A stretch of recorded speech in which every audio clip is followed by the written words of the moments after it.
Hi Scorpio, welcome po sa ating channel. At ito ang inyong daily gabay tarot reading for November 15, 2024. Please be reminded kung naka-resonate kayo, comment down.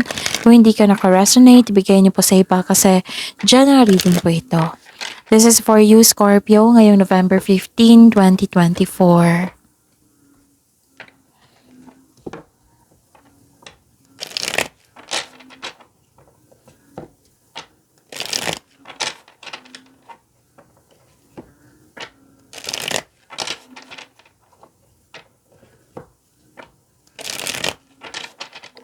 Para po ito sa inyo Scorpio ngayong November 15, 2024. Maraming salamat po sa inyong patuloy na suporta at maraming salamat din po sa mga hindi nag-skip ng ads.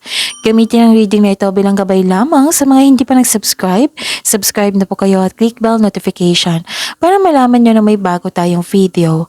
Para sa mga gustong magpa-reading po, may lumabas dyan sa screen nyo ngayon. Panoorin nyo po, sundin na ang instruction. Calling the attention sa mga suki ko dito na Scorpio, open na po ang inyong monthly gabay tarot reading for November 2024. May 6 months from now reading tayo at love life reading po. So message me Scorpio for schedule. Maraming salamat po. Spirits Guide, mga ganap po para kay Scorpio ngayong November 15, 2024. I need 3 cards po.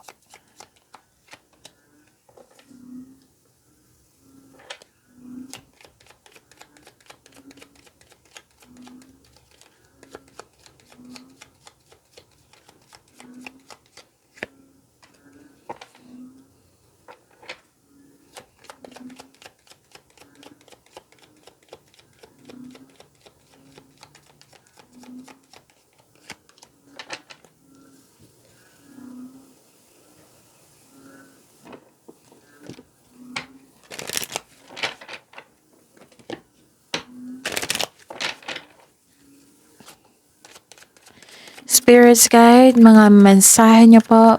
Mensahe nyo po para kay Scorpio ngayong November 15, 2024. I need 2 cards po.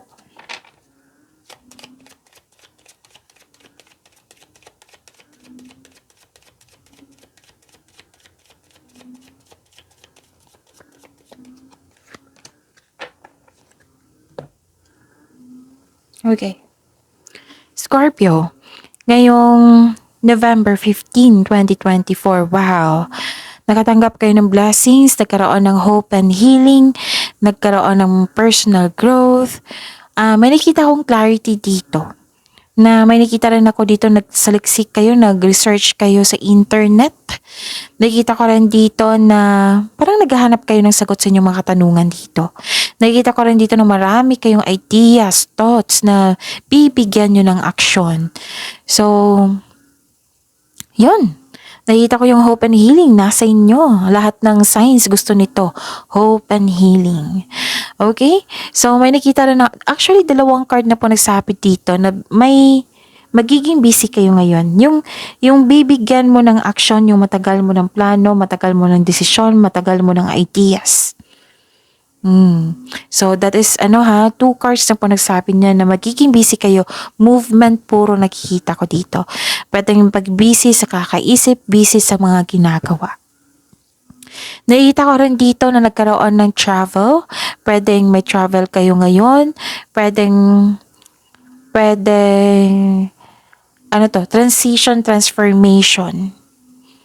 Willing kang move forward to have transformation para magkaroon ng new beginning, para sa pagbabago, kasi may pag-asa ko nakikita dito. Pwede din na new journey, pwedeng adventure, pwedeng pauwi kayo para magbakasyon. Nakikita ko rin dito yung influence ng isang babae na maaaring siya yung nagbigay ng happiness sa'yo or nagbigay ng sakit ng ulo. Your intuition is correct. Follow your inner wisdom without fail. And reevaluate your priorities. It is time to let go of what you no longer need. Bitawan nyo na daw yung hindi na kailangan, yung hindi na existing sa present nyo. And move forward. Mag-re-evaluate po daw kayo regarding sa inyong priorities. And makinig sa inyong intuition.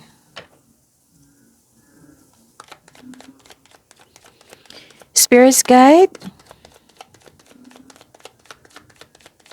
Energy po para kay Scorpio.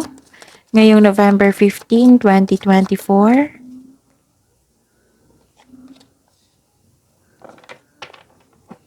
And the clarification of this card po.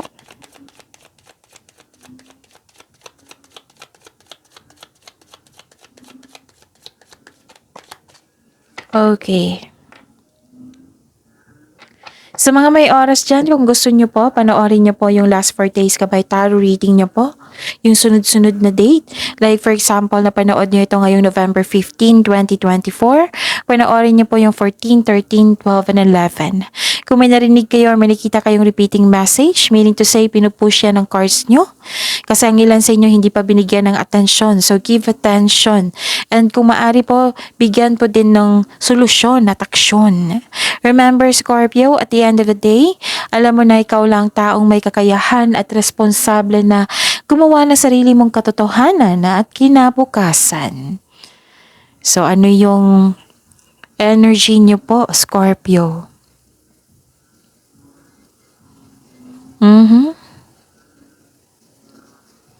Okay. Okay, may nakita nga akong biyahe dito. Okay. So, this is expansion and growth. Ang ganda po. Ang ganda ng cards nyo. Expansion, growth, expansion, collaboration. Nakikita ko rin dito. Makikita mo na ang mga bunga na iyong pagsisikap.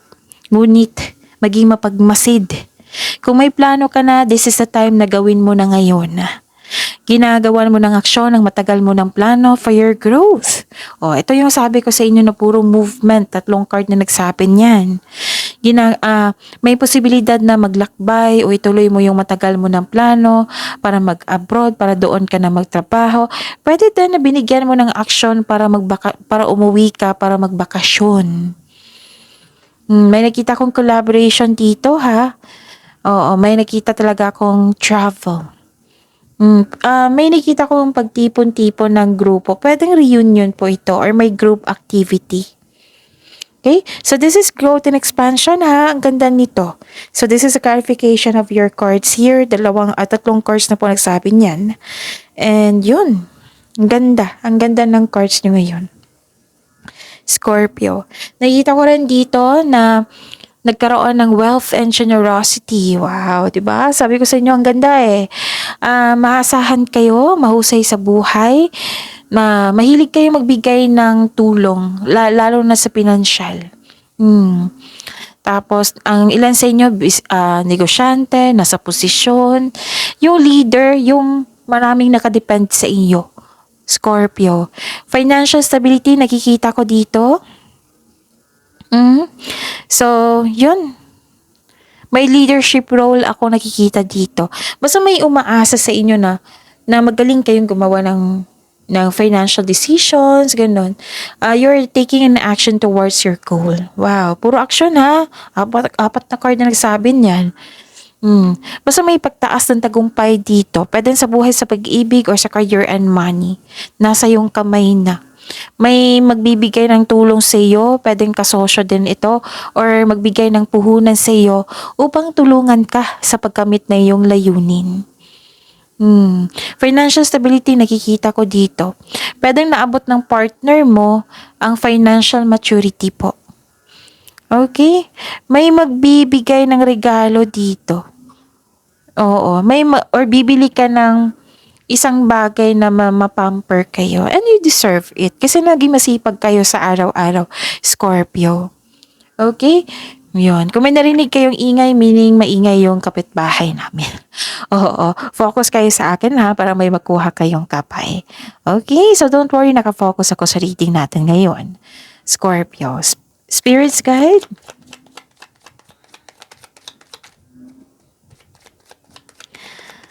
Career and money po ni Scorpio ngayong November 15, 2024.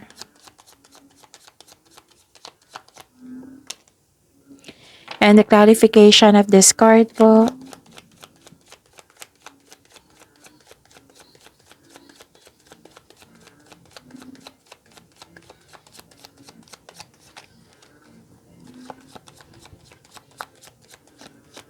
Okay. Sa inyong career and money. Okay. Nakikita ko dito na kailangan yung maging confident. Huwag niyong hayaan na maging weak kayo.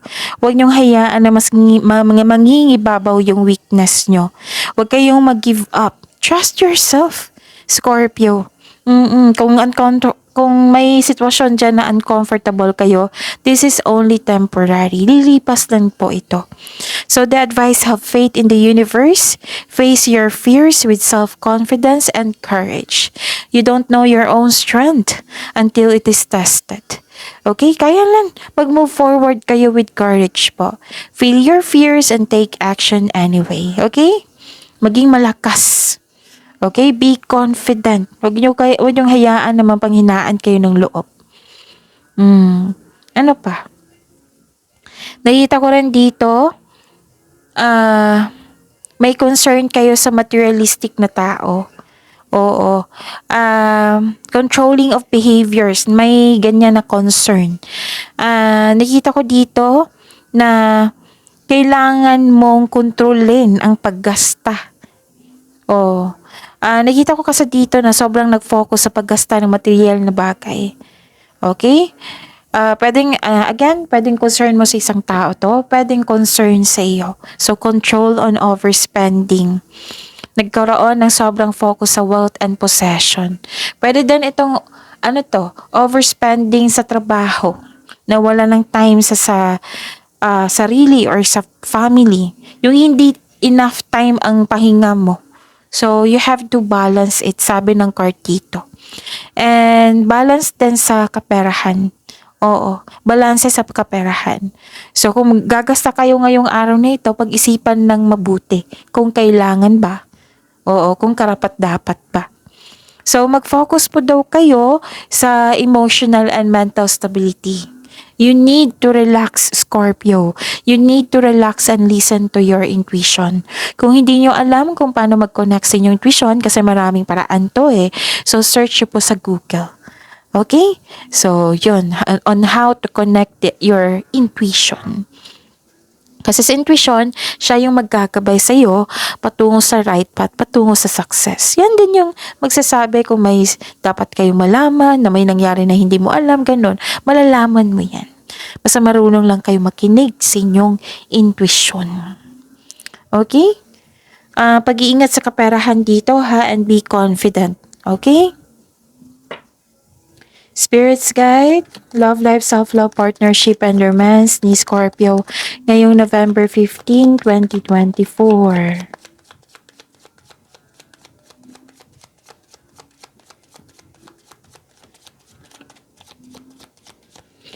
And the clarification of this card po.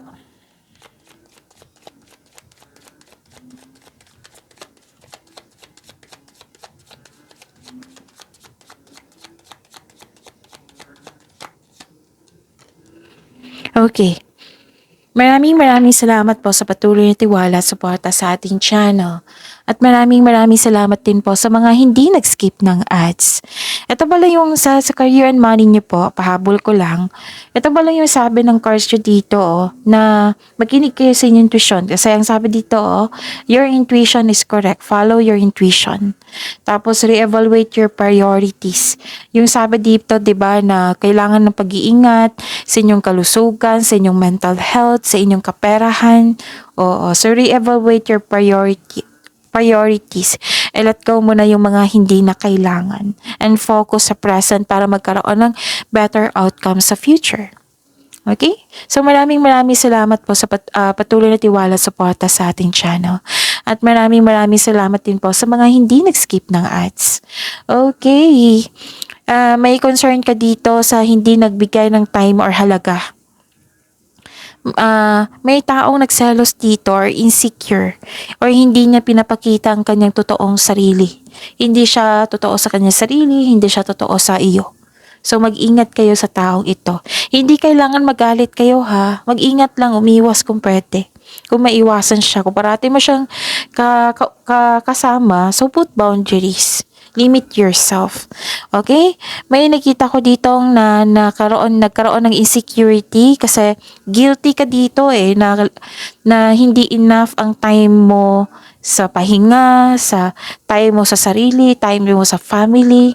So, take time to pamper yourself. Kaya nga may sinabi dito na bumili ka ng isang bagay na napamper ka. Kaya nga ang sabi ko sa inyo that you deserve it kasi naging masipag kayo sa araw-araw. So, bigyan niyo po ng oras sa inyong sarili. Okay? At saka, okay. Nakikita ko rin dito na may success, new doors opening. So, spend time. Okay. At the end of the day, nag-spend time ka na dito sa family mo. Spend time with people who inspire and motivate you. May sinasabi rin dito na sa mga single, magkakatagpo ka ng kapareha through friends connection po. Para sa mga may relasyon sa buhay mag-asawa, this card tells you na mas mag-grow pa ang inyong relasyon. May plano kayo mag-travel po or mag-decorate kayo sa inyong bahay. So this is a clarification of your card here na may travel. Okay? Tapos, nakita ko dito na nagpaplano kayo for decoration, renovation, or magpatayo ng bahay. Pwede din nagplano kayo na mag-general cleaning. Kung kailan kayo mag-general cleaning, ganon. May ganap na ganyan. Tapos, nasa next level na kayo ng prosperity po. Nakikita ko dito, nasa next level kayo na naramdaman mo nakikita mo rin na nag-level up kayo. Pwedeng sa buhay pag-ibig ito, pwedeng sa career and finances mo. Okay? So, increase confidence, andito po. Kaya, kailangan mong labanan yung nararamdaman mong takot, and this will lead you to grow and expand po. So, work for it. Okay? Laban lang po. So, yun. Nakita ko rin dito na may magbigay ng tulong sa inyo. Oo, na magiging busy kayo. Huwag kayong mag-alala kasi may nakita kong support po dito. Okay? So, ano pa? So, pag-imanin yung blessings sa binigay sa inyo, Scorpio. Kasi ang dami dito from here to here. Lalo na itong hope and healing na ito. Okay, lalo na itong wealth and anong tawag dito? Generosity. May travel din. So, wag niyong hayaan na mapanghinaan kayo ng loob. Wag niyong hayaan na mas nangingibabaw yung weakness. So, positive affirmation pa rin. I am loved, I am healthy, I am blessed, I am safe, and so on. Yung magandang mga bagay na gusto nyo makuha. Yun, i-claim nyo yan. I-attract nyo yan. Okay? So, see you tomorrow. Scorpio, please like, subscribe, and click bell button for notification para updated po kayo sa daily tarot reading natin. Maraming salamat po.